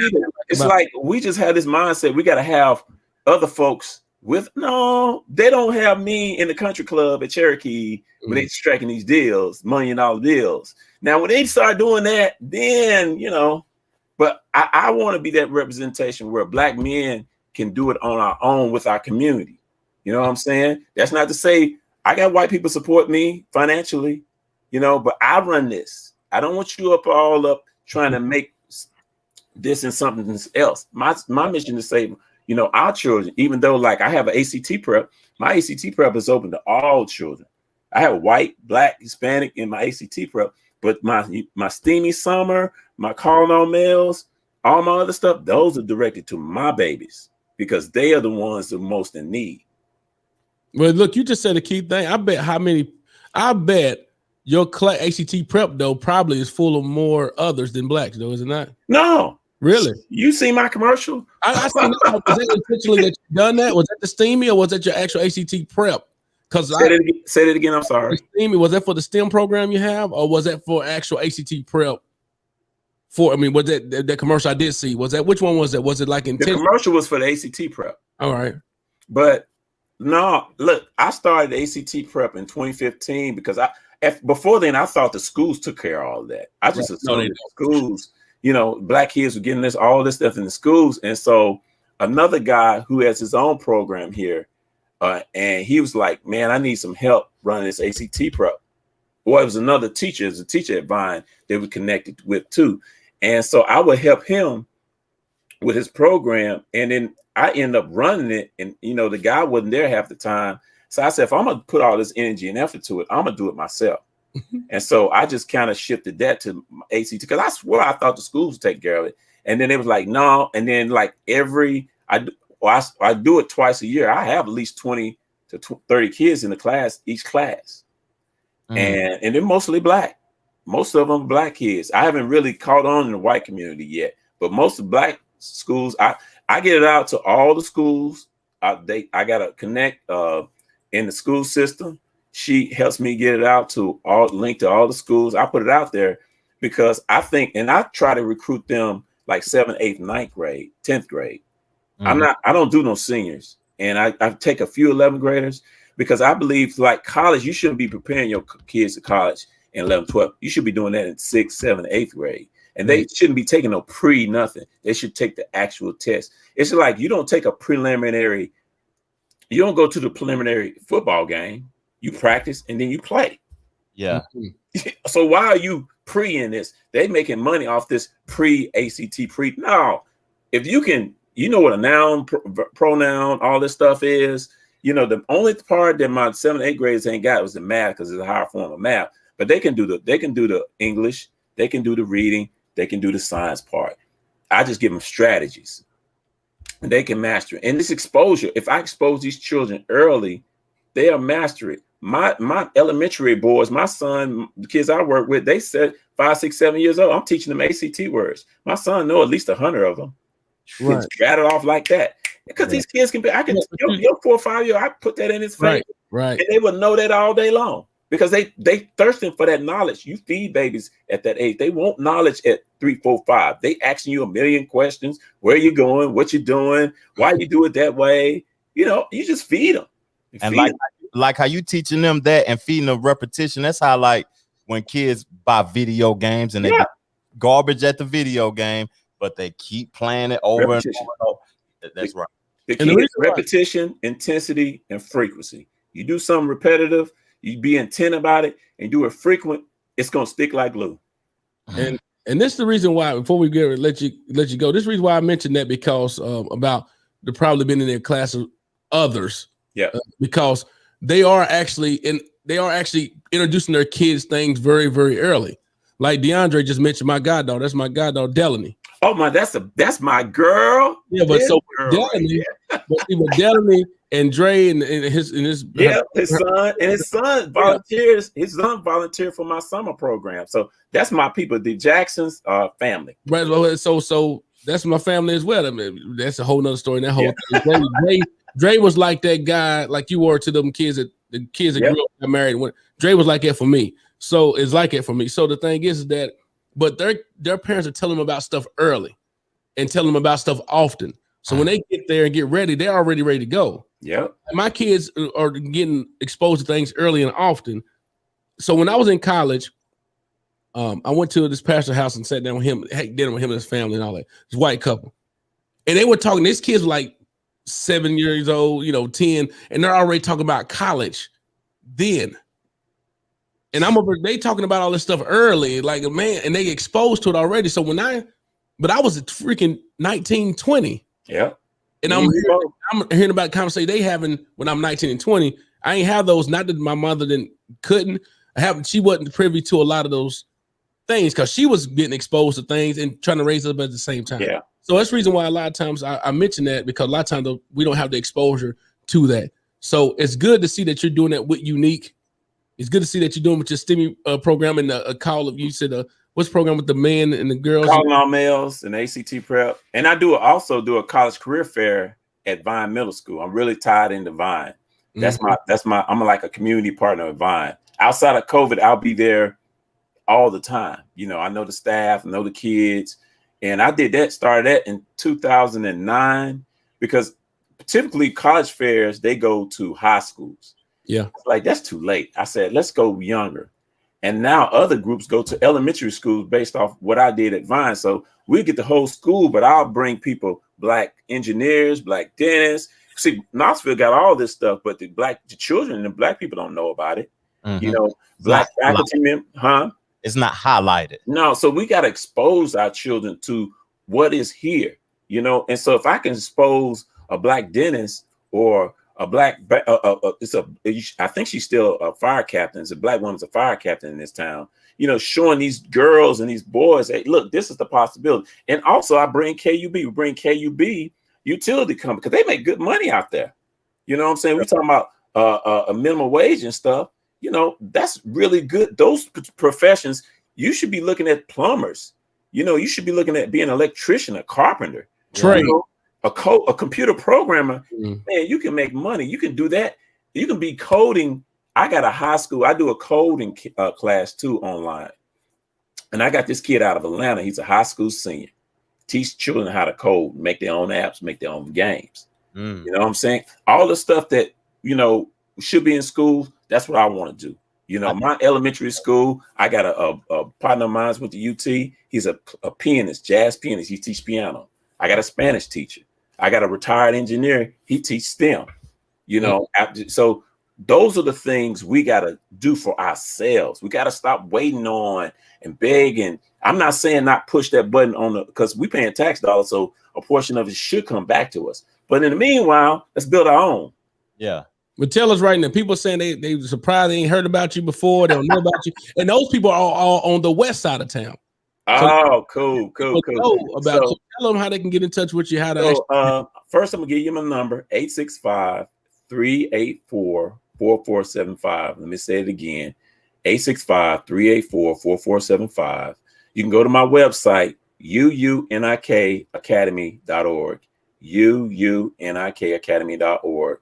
You can reach out to me. Like I said, we recruiting for our ACT prep. I got a summer school coming, and I also start recruiting kids for my private school. My elementary school is called STEAMY Learning Institute, and that's for grades kindergarten through third for right now. I grow as I grow. So all that's coming up to the plate. Also, if you want to support, we have a drive for 25. You go to my website, drive for 25. And what I'm trying to do, my goal is to get 100 people to donate $25 a month or $250 a year. And that will go towards tuition costs, offsetting tuition costs for my school, because a lot of my youth parents can't afford the tuition. And so we want to offset that cost, because oftentimes we talking about private school, you're talking about people who are well off and send their kids, and we're going to get some of them too. But I want some of our children who are underserved to be up in there. And we have our own private school, black school in Knoxville, private elementary school. So yeah, we gotta save our babies, man. Yeah, we gonna save our babies. And there's no more excuses at all for anyone when Reggie is sitting here saying, like David is saying, Reggie is saying, it's basically you come down to a decision you make yourself. Yeah. And what you gonna say? Let me say this one thing. I have a friend. She used to be a principal at Fair Garden, and every August she would invite me to do a parent orientation. And so I have all these black parents, white parents in the room or whatever. And, Fair Garden's for 3-year-olds and 4-year-olds. And one thing I would say every year, I said, I'll pick a parent. I say, Troy. Let's say Troy. I said, if I had your child, both of your babies kidnapped, I kidnap both of your babies. And I said, Troy, you need to give me $2,500 within 24 hours. What's your response? I'm going to get it. That's what most parents say. That's how education is for me. It's life and death. No excuse. You got to, if mama got to walk, if baby got to catch the bus, whatever you got to do to put your baby in the best situation, you got to do it. There is no excuses. There is no excuses. There is no excuses. If you got to drive across town to make sure that your child you do that for football and basketball. In the summertime, we'll go across the country in these AAU tournaments, frying chicken, raising money, and all that kind of stuff. And I'm not saying not to do that, but you can't put that same energy to ensuring that your child have a great chance of being successful in this world. It's life and death for me. It's life and death. There is no excuses. There are people, I know I got parents in the projects. Mr. Reggie, I want to be in. What I need to do. And they'll do it. You know what I mean? So we got to see the urgency in that, man. Because you see out in these streets, it ain't no game. If you ain't saving them at 5, you're gonna lose them at 15. David said, argue with your mama. Don't argue with me. I love the bet. You said that's gonna be on the shirt. Bet. Argue with your mama. Don't argue with me. Hey, I might go ahead and you better get that shirt before I get it, David. I love the bet, man. I love her. But that's what you just said, basically. Don't argue with me about all this excuse stuff and to get to a point where you just need to do it. Yeah, there's no argument. I don't mind entertaining, but you bring him. The fact it remains, like Troy, you know what you're doing. Y'all know what y'all doing. Y'all have a profession. That's not my lane. I can't argue with you about real estate or financial or this, that, and the other. I can't argue with y'all. I'll be a fool arguing with you because that's not my lane. But you're gonna come to me, an educator. You know, I got my PhD in doing it. You know, I got a degree in statistics, but that UT didn't teach me what I know now. So you're gonna tell me what I should be doing and how I should be doing. I have, like in the summertime, my parents complain because I give them so much homework. I don't know, you know it until you can go home and do it. Yeah. But after a while, they get it, you know, because in the fall, when they go back to school, I have kids who are 5 years old and bored for 3 months because we have been all through that in 7 weeks. Because mine is accelerated. I got to accelerate these brains. These babies learn faster. You know, I can teach you. Man, you know, you got 9th graders in Knoxville that can't multiply and divide. My son is 7 and learning that. He right there behind you. Like, I'm gonna go ahead and tell you what's 12 times 12 right now. Yeah, go ahead. Yeah. He got the pad, didn't he? Yeah, he wants the pad. So what I heard about this conversation too, people don't make excuses for what they want to do. Yeah. But will for what they need to do. Stop it. I'm done. I mean, look, you go to most households, you can buy a $300 game console, you can buy $200 shoes. You know what I'm saying? You buy $50 for these games. You know what I'm saying? Christmas, I went without on a lot of Christmases. I wasn't hurting because mom and daddy kept the light and roof on. They sit down and explain to them, look, we don't have the money to buy you things. We got to keep the light. I was cool. I learned at an early age, if I want something, I can do it on my own. And they didn't make my mom or dad bad or people. I don't want them breaking their neck. The light bill ain't paid to give me a game. Right. A game, buy some books for Christmas. Like the vet said, create some trust funds, create some investment tools for your babies. You know, if you think your kid gonna go to college, start it when they born. Get them go talk to the vet and set up some insurance. So by the time they 17, 18, that's paid for. You know what I mean? Don't wait till they juniors and seniors. And because that's why I do my ACT prep and my college prep. Because I want these babies to go for free or don't go at all. Why would I want you to get a 50? I went through that. Me and my wife went through those student loans, man. It took to me in my 40s to pay that off. I ain't trying to set up no kid like that. $1.9 trillion debt in the United States. And Biden ain't giving no relief. Hey, he just said he's backed up on this. I ain't doing giving no relief. See that this false hope. These politicians will tell you anything until they get in office and they backing up. No. Because that's banks. Bankers rule. You're not going to take money out of banks. You're not going to take money out of Wall Street. You're not going to take money out of banks. They want you in debt. Hey. So you know what we got to do? We got to train our babies. Providing the need, teacher. I'm providing the need. I'm providing a need. That's the whole. I'm not.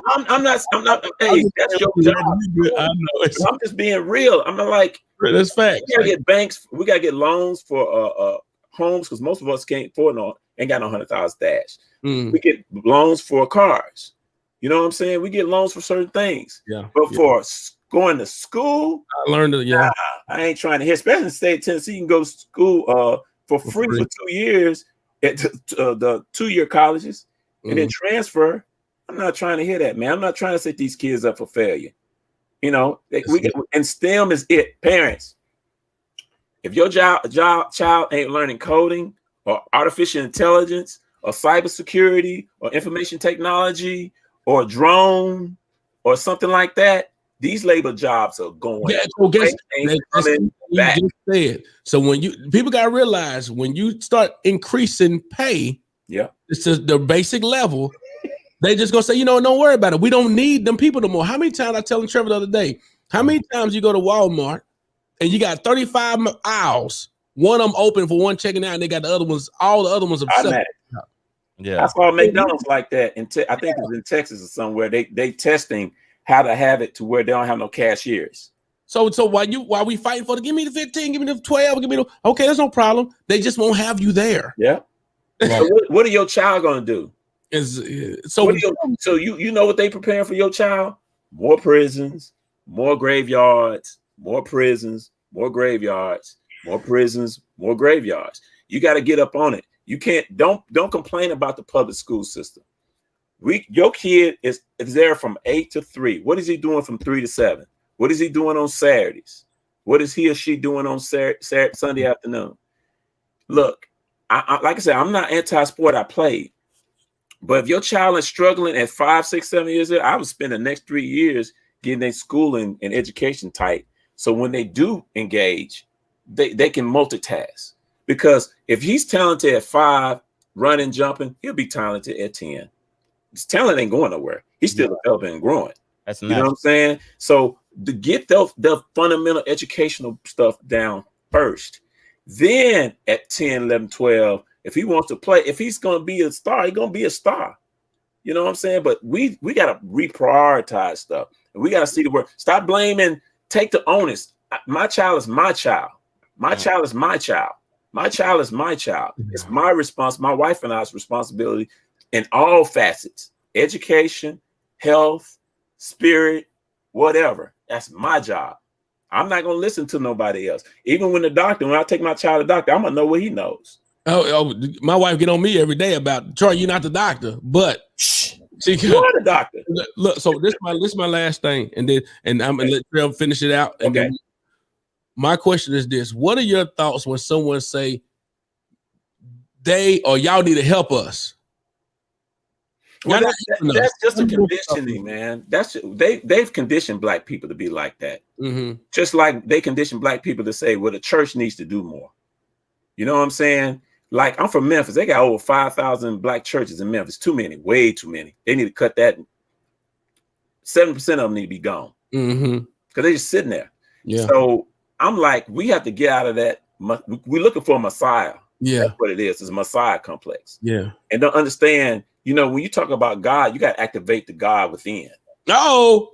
You got to activate the spirit, because that's the most place, the spirit, the most important place the spirit resides within you. Because you know, that spirit got you up in the morning. That spirit gives you energy. So you got to activate that. So, you know, when you were born and you wake up in the morning, you have everything you need to go out in this world and compete and make your family or whatever. You got that inside of you. You just got to believe that.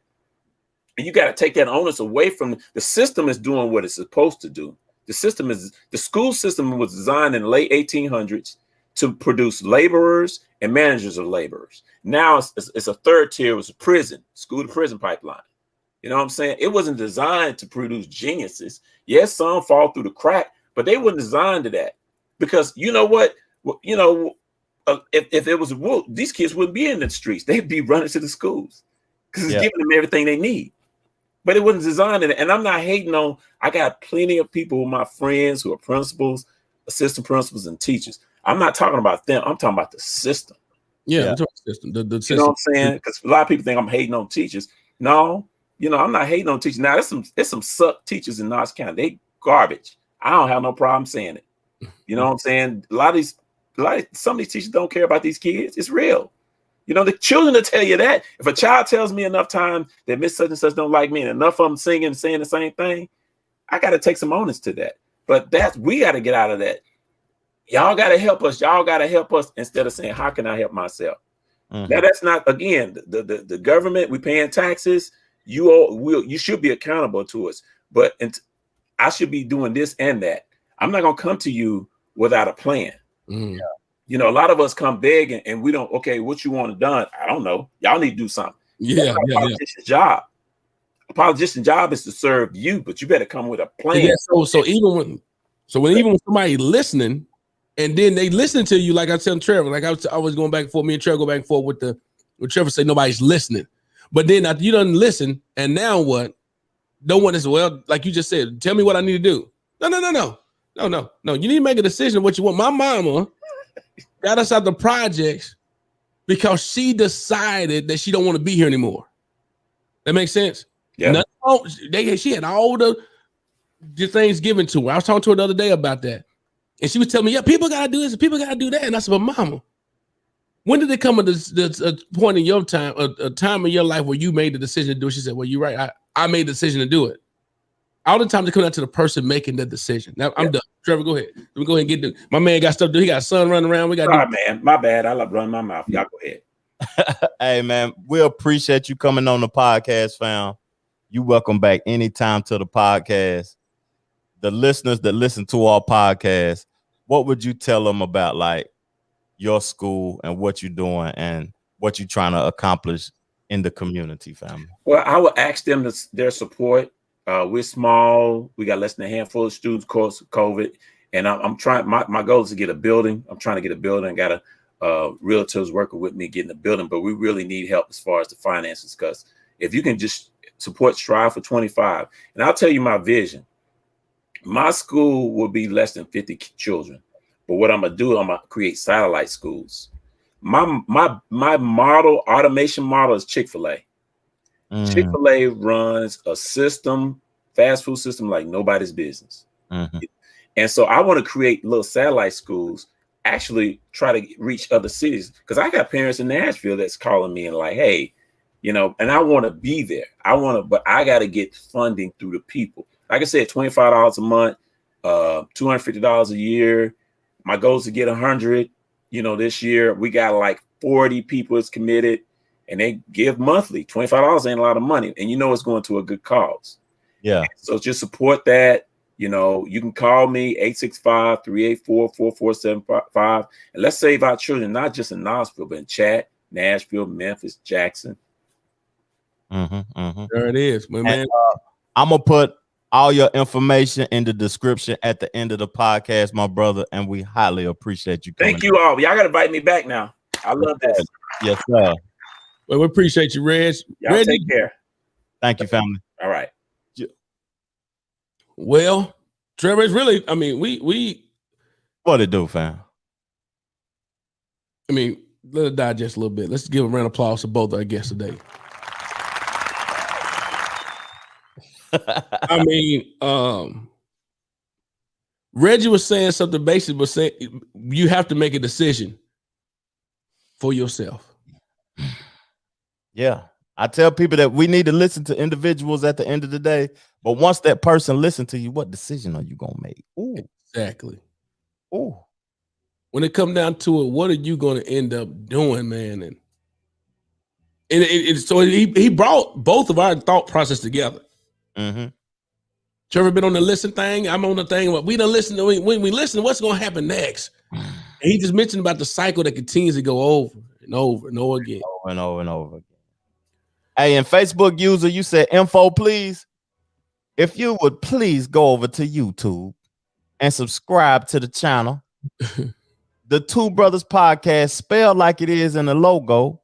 When you read the description, once we off this podcast, all of Reggie's information to be in there. All of the vet's information to be in there. If you want to call in, the number is at the bottom right now to discuss what you heard and what you want to do, how you want to get involved with what the two brothers are attempting to do now. And Jim, he's coming to Blount County, Anderson, all the. I mean, he said he want to make some satellite locations. Yeah. So, but Trevor, did you notice something? He was a black male. How often do you see black males doing that? Never. I mean, we used to seeing females. Yeah, we haven't. He's the first male that's been on the Two Brothers Podcast. No. Not black. Yeah, but educational wise for sure. Yes, sir. But we got other men like that as well. So I got my boy Dre. He gonna be coming on here sometime. He's actually running a program called Penultimate, which is basically helping individuals that's coming from out of high school. Like the page basically helping those kids that Reggie said at that time it's time for them to make some other decisions. That's where Dre coming at with Penultimate. He went to UT as well. Yeah. So I mean, there's some big things happening in Knoxville that people just not aware of, and that's what the two brothers do. God dang it, we make them aware of it. Hit it again, fam. I missed that the whole podcast. Okay, because people say, why ain't I heard about that? That's what we supposed to do. You're not gonna hear about it because you know why? It didn't come from us. Two brothers, man. Man, we don't have to prolong this show no more, man. We dropped some. School was in session. Class was in session. Things were been happening. Jules, freaking knowledge with $1 million worth of game plus was dropped today. $2 million. We gonna touch a couple things though. I know it's a couple things you wanted to touch on because we had a lot. Mm-hmm. But I do want to know this. Did you see when Biden, like your boy said, Biden backed up off of that student loan, didn't he? Biden said that we ain't giving y'all no 50,000. We might give y'all 10. I wish you had the video when he said when he's walking by, like the woman was talking. And then she said, I'm struggling, want to get some things done. And you mentioned about 50,000. Oh, it ain't gonna happen. Text it to me if you can, fam. It ain't gonna happen. Yeah, it's not gonna happen. It's not going. He said, I ain't. That's what he said. I'm not doing it. Mm-hmm. Like, dang, bro, you was talking about paying all of it, to some of it, to now you really talking about I'm barely getting you 10. Yeah, I might give you 10. I might give you 10. God dang. And the folks voted him in. Why people want their stimulus check? They ain't got their $1,400 yet. It's a lot of money, man. We're gonna have to be paying for it, dog. What it is. And when you get your $1,400, you know who you need to contact? Who need to contact? The Vet Jones, so she can tell you what to do with that money to make $1,400, $14,000. Wow. No, she might be one. She might want this. Don't stop, get it. Don't stop, get it. The way David was talking about, like, hey, you know what I'm saying? Get it. She get it done, man. Mm-mm. But that's a factual statement. So, go ahead, man. Go ahead, man. We dropped some knowledge today. It was some. I hope people got a lot from it. Not the typical. We had 2 guests back to back, but they hit them on the head with it, man. They was hitting them in the forehead today, man, and I was highly appreciative of both of those individuals. And Gwen McKenzie was on. She was just on Facebook though. She probably dropped them comments. Yeah, she dropped those comments, and she ain't come to YouTube, man. We appreciate you, Gwen McKenzie, and we appreciate everything you're doing. The two brothers love you to death, man. And so let's hit them with a quick hit them with the curious. Then we done hit the education. You want to hit the relationship right quick? Yeah, let's hit the relationship. Let's hit the relationship topic. We didn't do all. We gotta hit. Let's just be swift with it. We gotta hit all 3. Just curious, relationship. And remember when? Then the two brothers gonna roll out. We gonna roll out, family. Hit that one more time. Don't stop. I know what he talking about. That's what Dre a trip. So go ahead and hit him with the relationship first. I got one for you. Okay. I got one relationship, and my relationship question today is: in some relationships, it's one person who likes to spend their money on material things, and the other person that's in the relationship likes to spend their money on experience. Can those two people coexist and continue to further their relationship? Or do you think those two people will get into turmoil because their interests are different? Like if the man was materialistic and the woman like experiences, she like going on trips and doing things, or if the woman was materialistic and the man like experiences and going on trips, anything, do you think those people financially can coexist? My wife said something last night. We was talking. And she said our relationships are basically about people bending. Okay. You got to be able to bend accordingly. If people are willing to accommodate each other and bend for each other, then they can coexist. If you're not willing to bend, like she mentioned last night, I listen to my wife too now. She said, people doing this person doing that, and the other person just standing still, then it's not going to last. It's a done deal. So you got to be able to, so it can't coexist if people are willing to bend. Okay. If you're not, no. But then you got to put some boundaries in place too. Now everybody gonna be broke. Yeah. Because I like experiences. You like Maseratis. I want to go on a trip, but you want a Maserati. Yeah. And I can't do it. I can't do the trip now. You talking about we'll never do nothing together. Well, we broke. Yeah. We've been in the same city for 5 years, but you riding around in this Maserati up and down Kingston Pike. We've been in the same apartment complex for 5 years, but you riding in the Maserati Bentley. Yeah, I ain't seen no other city or town. I'm tired. I gotta go. I gotta go. You can't even go on the flight. You can't even drive the car because you can't put no gas in it because you spend all the goddamn money. Yeah. Are you going on all these trips and I can't get the Maserati? I'm riding around in the Gremlin. You in the in the Gremlin, in the old school box Chevy. Yeah, that's a fact, fam. The bench seat that you can't move the seat no more. You don't move the back. Every month we out of town, but when we come home, we riding around in the Gremlin. In the Gremlin. Oh, because you talking about we just riding in to save gas. No, we ain't got no money. That's fact. The car on the dang on repo truck, god dang. What's your relationship topic, family? My relationship question, did you actually believe that Kanye and Kim was gonna last? Right. Leave in the comments. Did y'all actually believe that Kanye and Kim was gonna last? And then this is my next question to that though, Trev. Does celebrities only need to talk to celebrities, or can they mess with a regular person? Yeah, can you be worth $1 billion and mess with the man that work at the post office now? What is that? It gotta be the post office, bro. The post office. But so the first question is, I'm asking you, Trev, I'm asking anyone else too. Or call in with it. The number at the bottom. The number at the bottom. That's my number too this week, fam. Yeah, it's fine. Yeah, it's fine. Do I got it on? Don't worry about it. You better make sure it's on. They calling in, can't get in. But yeah, I put the phone on. Do not disturb. Not disturb, so it wouldn't ring during the podcast. But if y'all call in, it got the ring. So I give y'all number. But is it finalized yet? Is Kanye? No, it may not be finalized yet. But what I'm saying is, did you expect it to actually last though? Not you're gonna be judging, just getting your inside scoop. I didn't expect it to last. Just being honest. But I would like for it to last. I like love. I want everybody to love each other permanently forever. Well, Jim said she had the crazy looking face that said no, but it's the celebrity. Do you expect celebrity relationships to last in celebrity? I mean, do you really expect celebrity relationships to last, period? Nah, I don't because both of y'all have so many options in the world. Y'all can do anything y'all possibly could dream of doing. And I don't think I haven't seen what celebrity relationships have you seen last forever? They got some, but you never hear about them. They ain't in the news. Yeah. They ain't nothing.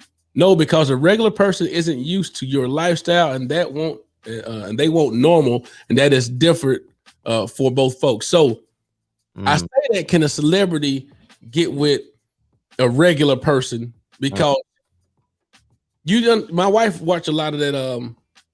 She watch E a lot, and E always talking about the royal crown people over there in the UK and all that, or wherever they at. And you know the brother's married to Meghan. I think it's Harry, married to the light skinned girl. Yeah. He done gave away all his rankings for his lady.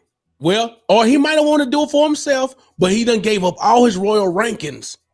He ain't even royalty no more. He's still there, but he can't wear none of his stuff no more. He can't do nothing no more. He live in California. Yeah, somewhere in Cali. They saying his brother and them hot. Cause you got, you signed up for that now. Yeah, it's permanently. Don't supposed to be permanent. Yeah, so but now when you decide to step down, period, making a relationship work takes time and investment. That they invest all their time in their careers. That's true.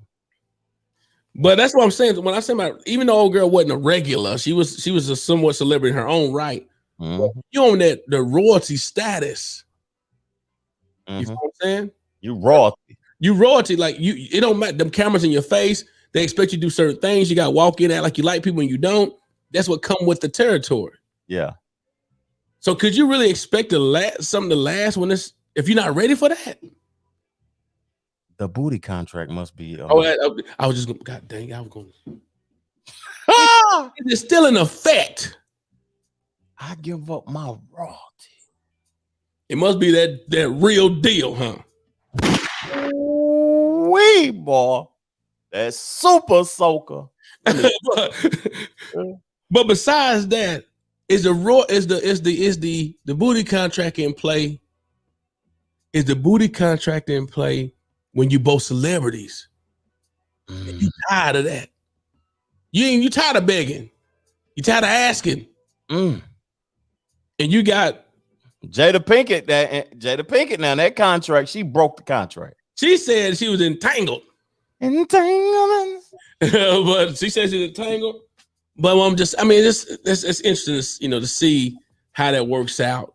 They're going in the comment section, family. What they talking about? I see Dolly. We talking about relationships that actually last. But look, they said Angela Bassett, Dolly Parton. Who are their husband or spouse name? What's their name? Obama, Samuel Davis, Samuel Jackson. No, him and his wife still together.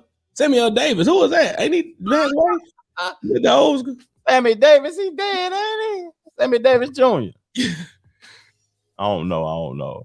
But still, the relationships are still in play, but they typically not talked about in the media though. Like they really discreet, low key. Because we see these names, but we don't see who the other is, the significant other. Y'all better not say stabbing in Oprah either. God dang it, that don't count. All right. Well, okay. We off the relationship thing. I just want to know what your thoughts were on that. So. For Just Curious, because I got some couple of Just Curiouses on you. I got a couple of Just Curiouses, but we just need to do one apiece this time. Yeah, we're going to. Yeah, we at the 2-hour mark already. The two brothers don't work it out. Yeah, we have. Okay, so and then before you said, let y'all know this too. If y'all want to throughout the week, drop us an inbox or get on the page and talk about, hey man, tell us what your Just Curious may be, your relationship talk might be. Yeah, I remember when we want to hear about y'all too. It ain't just about us. Yeah, the two brothers. We're family here in the Two Brothers podcast. It's the La Familia, man. Drop it on them, Drill. Okay, so my Just Curious this week is we was talking about the violence with Mr. Reggie today. We was talking about the violence. So are we more aware of all the violence that's going on because of social media? Or has it always been like this? Has it always been like this? And we just wasn't aware because social media didn't exist. Or now that social media exists, we just seeing all this violence every day, every 5 minutes. It's not just Knoxville, it's everywhere. That young artist, that rapper, Alabama. Yeah, they shot his granddaddy and grandmama and then burnt the house down with them in it. That's ridiculous. We haven't even known that without social media. Because I ain't heard nothing about the news on it. I'm not in Alabama. Yeah, but we heard about it through social media stuff. Oh, that's good, Trail. That's good right there, man. Has this always been going on and we just more aware because of social media? And do we need to fast like how I've been doing off social media so we can have a breath of fresh air? Because I'm tired of seeing all this foolishness, to be honest with you. I think I might never come back. Might just do a podcast. Make sure y'all subscribe to the Two Brothers on YouTube. Don't keep listening to that. I know you get a lot of notification from people. But let that be the only thing you look at. Let us inform you about it. At least we trying to have some positivity and some intellectual conversations, and we trying to team up with y'all and see what we can do to work it out. Brothers gonna work it out. Man. So we ain't with all that foolishness or whatever. We might be aware of it, but I get fatigued being aware of it. Yeah, that is get fatiguesome. But that's a good question though. Is it because social media? What y'all think? Is it because social media has made it more aware to us, or has it actually been going on all the time? I think it's because social media is giving us more. It's coming at you, bow, bow, bow, bow. TV, pads, iPods, phones, or not iPads, whatever. All that stuff just coming at you 24/7. I get notifications on a watch. It pop up. Boom! Somebody got.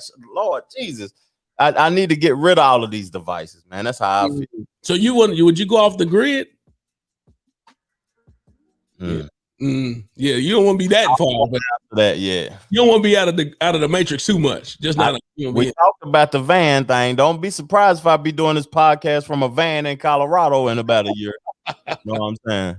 But it is getting worse, Dre. It is, and my mom, she says both. I think that Ebony said, I think we are just seeing it more. We have always known it goes on. Yeah, that's true. It's been in our face. When we lived in it, we seen it all the time. Yeah. But it wasn't always on, but we hear more about what's going on in other cities and states very much faster now. We heard, like, if something was to happen in like Florida today, somebody get killed 5 minutes ago, we'll know about it immediately. Breaking news. reported on instantly. And that's crazy, man. That the people that live 5 minutes away from it might not know about it, and you know about it quick. Yeah, because of your device. Social media, Tommy said social media gives away more access and opportunity. We want gratification right now. That's true. We want gratification today. Okay, what you curious about today, my brother? I'm curious about right here is that I want anybody to answer this. Mm-hmm. Are we truly over the past? Are you truly over the past, Trev? Mm-hmm. Would you move in a neighborhood that's called so-and-so plantation? Yeah, you paused on. Would y'all move in somewhere that has so-and-so plantation? I would, yeah. Then why? Why not? Why would you? If it was up my alley where I wanted to live at, then it was, you know what I'm saying, nice and my budget or whatever, and I'd move there. I ain't, so what? Forget it. What is it gonna do to me? Yeah. We have 3 kids died from one high school in 3 weeks. Before that, we did a podcast about 8 months ago. We had 6 murders in 7 days in Knoxville. Yeah, it just wasn't from the same place. But you got somebody that, when you got those mass shootings going on, more than 3 people died in that school. Look, Mom said yes, and I buy that mug too. I think we over the plantation. No, we're not over the plantation. No, I'm not. Jim said no. Why not? Why not, fam? Because me and my wife, we got a place down here we can actually easily possibly go buy a crib in. And it's nice stuff over there too. And guess what? Is that a part of systematic racism? That might be holding you back from. That's what I'm saying. So they say when we name it plantation, we know they ain't gonna move over here because it's still called a plantation. No, ain't no option change no name. It's called Fairview Plantation. Yeah, it's called Turkey Creek Plantation, and they got it purposely. If you had to live in the projects and they named them College Hills Plantation, would you move? I bet. Oh, one of the people moved dead. They said, hey, we changed the name to Ridgebrook Plantation. Would you move out? How hard you gonna go to move out? Ooh, I bet they probably skipping and throwing stuff out. I'm getting out today. I'm gonna promote something else one more time. Go buy the book. It's a good book. Who taught you how to be broke? I got mine off Amazon. I supported the lady. She talking all that money. She could have gave me my money back. All that money she got laying on the floor. Got the stripper thing, the gun, shooting $100 bills out. I need put that cash out, that $15 back in the Two Brother cash out, all that money. And then also make sure y'all support. Hey, I'm really considering thinking about doing that. I'm a one-time giver type guy. Sometimes I don't like having the automatic coming out all the time, knowing it's gone like it. It's me. I'm like, man, what that $25? Oh, that's right. Oh, okay. But either way, man. So let's get to the remember when real quick, man. So what you got on the table with the remember when? If y'all got something too, let us know. We love to hear from y'all about your remember when and stuff. So did you get your haircut at Gams growing up? I did. And I used to go to Kelly's right next door and give me something to drink. Do you remember when haircuts was $5? Golly. And I ain't talking about college. Yeah, I do remember when they was $5. At $10, you were getting designs in your head and everything. $10. Now you could get $5 ball fade, come up out of fresh face cleaned up and everything. Put the hot towel on everything. $5, no tax, no tip. Yeah, $7, $2. You was straight. Yeah. Now you know how much of haircuts now? 40 or a lineup. Yeah. And do it again. Oh, little bitty Eddie, little bitty. I had to do it one time. Do it. But cause my brother busting heads for them cuts. I gotta be honest, man. He a boss at what he do. He bought, but he got them crispy. Got them right, boy. But they gonna be 40 off the strength. Tell him I want one for $5. See what he say. He ain't gonna answer the phone. Beep, beep, beep. He going straight to voicemail.